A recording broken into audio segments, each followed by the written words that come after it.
जामनगर कांग्रेस नेता रचना मैडम नंदाड़िया ने रोड मरम्मत के लिए पेचवर्क मशीन काम पर लगाने की मांग की। जामनगर के रोड का खस्ता हाल मरम्मत चल रहा है, मगर शेरी गली में छोटे मोटे गड्ढों में काम ठीक से नहीं होने की वजह से बाइक सवार महिला, पुरुष और छात्रों के लिए हमेशा अकस्मात का खतरा बना रहता है। इसलिए कांग्रेस कॉर्पोरेटर रचना मैडम नंदाड़िया ने सांसद, धारासभ्य, मेयर को आवेदन पत्र सुपुर्द करके सूरत, बड़ौदा ऐसे महानगरों में ऐसा पेचवर्क मशीन से रोड का काम करने की मांग की थी।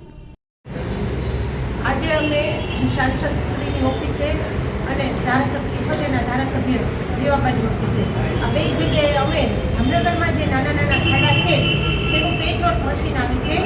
એ પેચવર્ક મશીન અમદાવાદમાં છે, બરોડામાં છે અને સુરતમાં છે। તો અમે આજે ધારાસભ્ય અને સાંસદશ્રીને આવેદન આપી અને એમ કીધું કે આવું મશીન જામનગરમાં પણ વસાવો, કારણ કે આ મશીનથી જે એરિયાની ગલી ખાંચામાં જે ખાડા છે ને એ ખાડા બુરાઈ શકે છે। આ લોકો પેચવર્ક કરવા આવે છે ત્યારે મેન જગ્યાએ મેન રોડ પર જ પેચવર્ક કરે છે, જ્યારે ગલીની અંદર નાના